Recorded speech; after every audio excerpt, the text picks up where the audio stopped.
Hello and welcome to Tarot Sherpa. I'm Christine, and today I will be reading to you from the Akashic Tarot by Sandra Ann Taylor and Sharon Ann Klinger.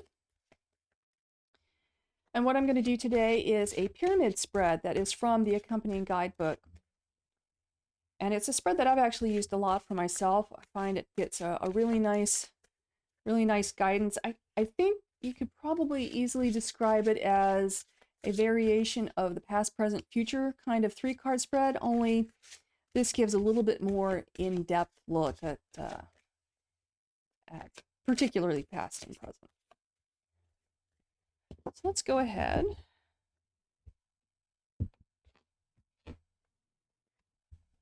Deck. Let's see what we get. All right, I'm going to switch cameras here. So we're going to build our foundation, and we're going to start with Uriel and the Sphinx, Major Arcana number 21. I did a review of this deck, and this is not a Rider-Waite-Smith based deck, so we're going to kind of take this a little bit slowly. One of Scrolls on track, Major Arcana number 1, the Oracle of Delphi, and 7 of Keys, the Ascent. So this is our foundation.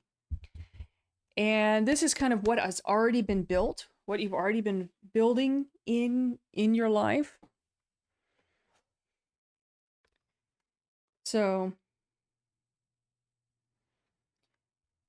now this is the foundation. It doesn't mean it's complete. This just means where we're getting our beginning, or what's in progress, perhaps, could be a good way of looking at it. So let's look at card 21 here, Uriel and the Sphinx. So the Archangel Uriel is standing in front of the Sphinx here, full moon. This card is about that it is time for you to do the most important and possibly most difficult work in your life. The digging and inner discovery that takes you to your deepest self and your deepest power. So this card is all about going within. Look a little bit closer. The Sphinx was mythologically famous for asking riddles. And really what this is talking about is the riddle of self. Who are you? What do you believe? And why do you believe it? The other portion of this, other than the riddles, is the Archangel. And the message of the Archangel is that you can ask the archangels for help in meditation. So as you're trying to answer the big riddles of your inner self, you don't have to fight alone. You can get clarity by asking for assistance from the angels. So as we're looking at our inmost self, so perhaps this means that our inner workings are on track as we go over here to the One of Scrolls. So One of Scrolls.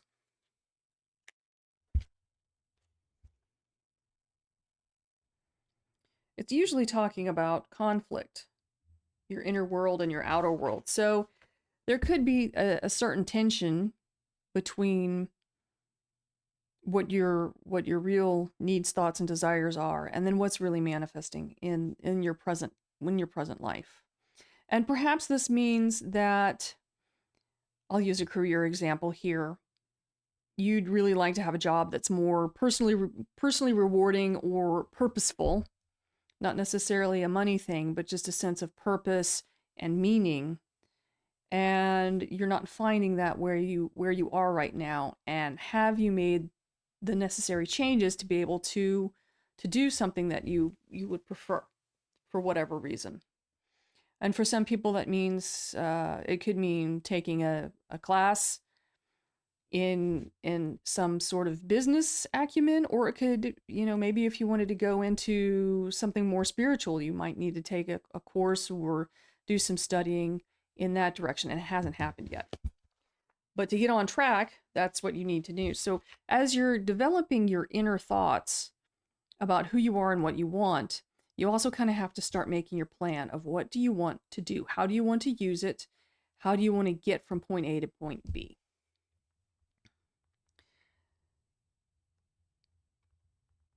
Sometimes you do have to let go of one thing to embrace another. which is very contrary to our modern experience where we want it all. And we want it all right now. But this is talking about process and making choices. You've got the train's going to leave the station. All right, Oracle of Delphi. What is the Oracle going to tell us?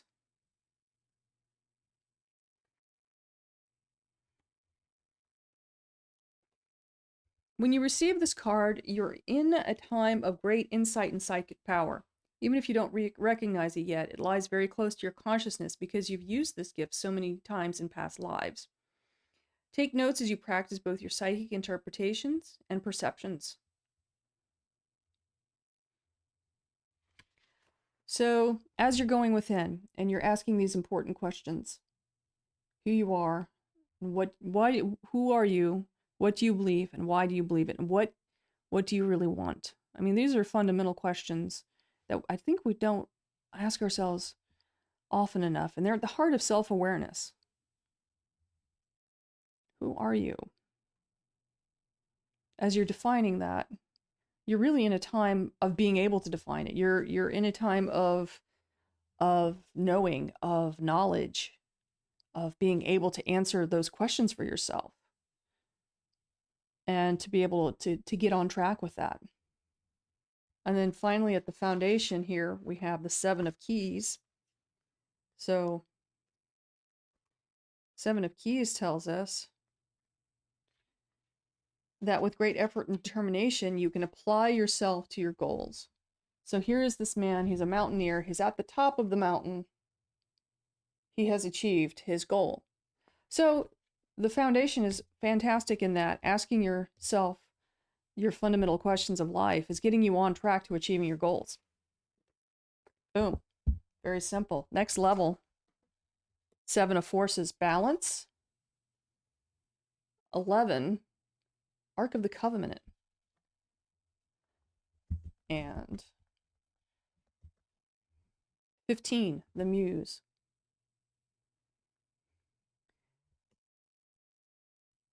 So we have a couple more major arcana cards here, Ark of the Covenant and the Muse. 7 of Forces is balance. Okay, so as this is our foundation, this becomes our present.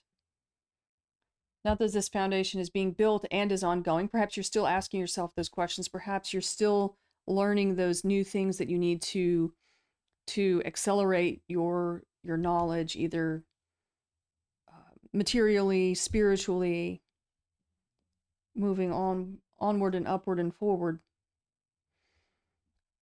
7 of Forces indicates balance.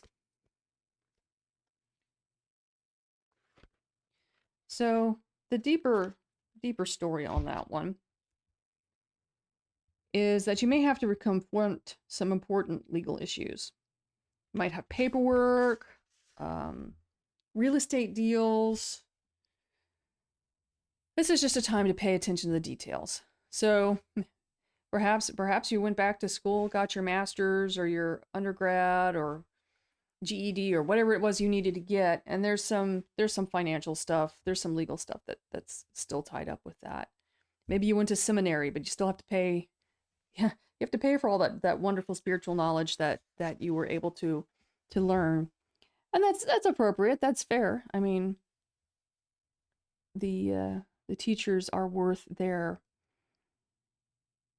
due. Yeah, due. Something's due. Something from this. There's a balance yet to be made, and or a balance that you're in the process of making. Yeah, you're coming back with the answer to the contract, the payment on the loan, the whatever legal thing. That's your present. Dealing with the legalities right now. And yeah, there's concrete things that have to be done in the midst of asking yourself the important questions of life, the universe, and everything. Well, let's come here to the 6th card. Now, this becomes the position of the King's Chamber in a pyramid, because we're going to go for one more level up here. And so, Ark of the Covenant, card 11.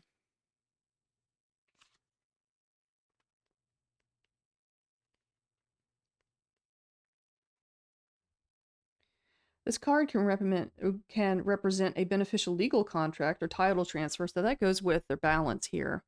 Something legal. There's something beneficial going on here. But it can also mean that you're living to your own karmic contract as well. So you've answered these questions. You have pondered these mysteries, and well, you never really stop pondering them. You are still working on that, but it's a part of your foundation, and it's successful. You are successfully dealing with the karmic contracts that you have in this life. It's an understanding of the phases in time and energy and working with that. Some of your karmic directives at this time may involve other people. If so, make sure there's no urgency, need, or personal agenda in play. Don't let yourself get pulled into an emotional drama. Know that the things require your attention and reflect a commitment that has far-reaching influences that may impact your present as well as your future lives.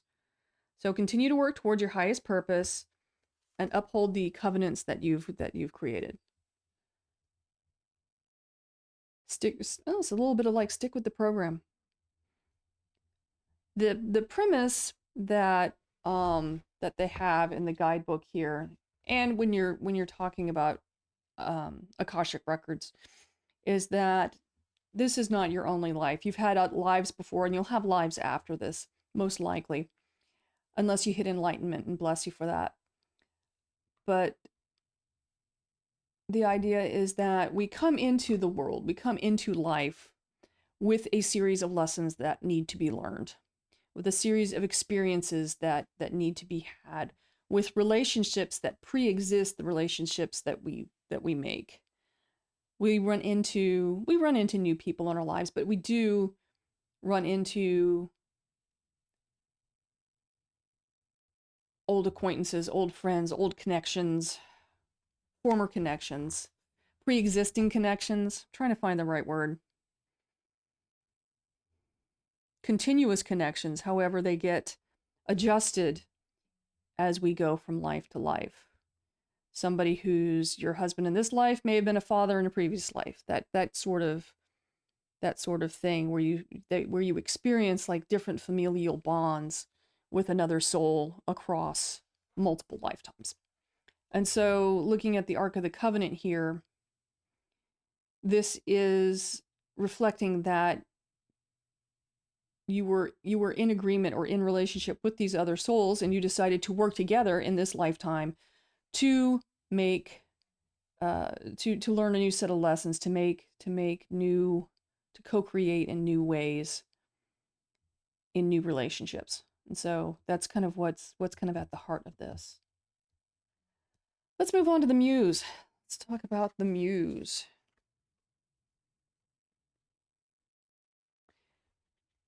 So the Muse is showing a time of heightened resourcefulness and inventiveness. Creative projects, new or old, can receive exceptional energy now from you and from the universe.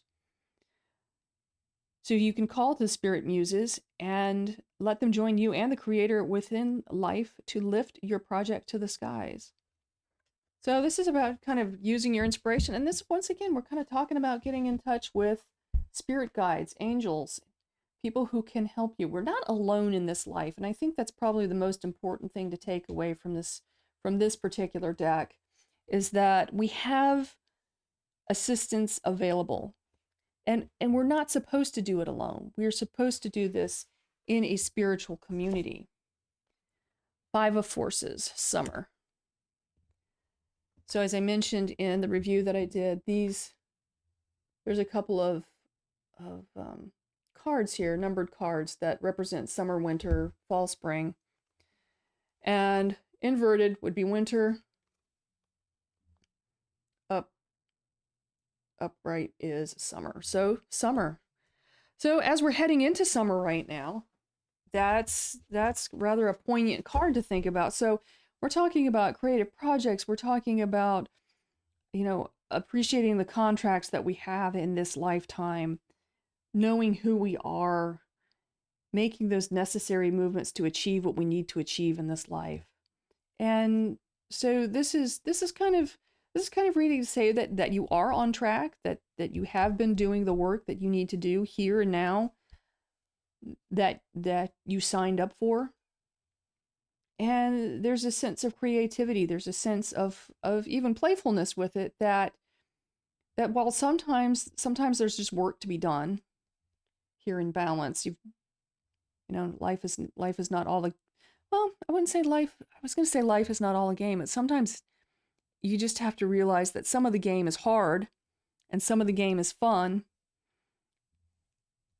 but it all works. It all works out, especially when you're, winning the game of self here. So summer, I'm gonna look at the book here and see what the Five of Forces has to say about summer.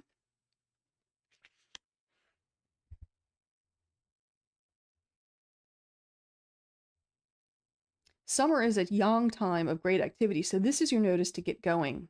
Action is an important part of this cycle, and it takes many forms. There may be something you can do to accelerate your professional life. It also may be a great time to work on your personal goals, exercise, social events, fun activities. You might also want to reflect on what actions or perspective would attract a new romance or enhance your love life. So if you're looking for a new relationship, this is a great time of activity to embark on something like that. Or if you're in a relationship and you need to, or you want to kind of give it some new life, give it some new energy, this is also a great time to reinvigorate relationships that you're already in. So this cycle is a perfect time to create a smiling, self-loving energy and project it out for the world to see. There's movement. Movement is the key, according to the book, in this particular card.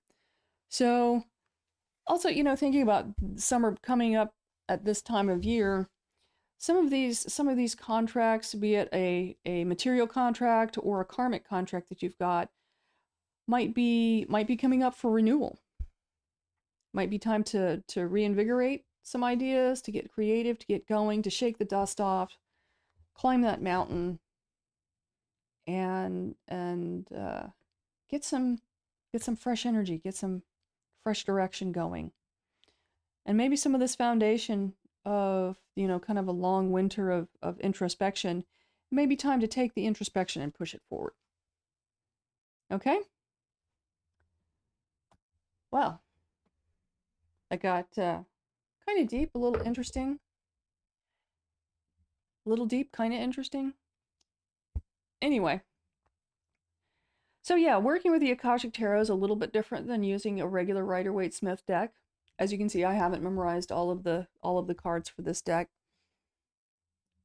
But it does give you a very, very interesting and a very fresh perspective on what Oracle and Tarot cards can do for your self-development. And they're also, it's fun to read cards for friends or on YouTube. And I kind of think of every deck as just a different window to look through. And every window you look through, you get just a little bit of a different view. So I hope this helped you. And I thank you for watching. Bye for now.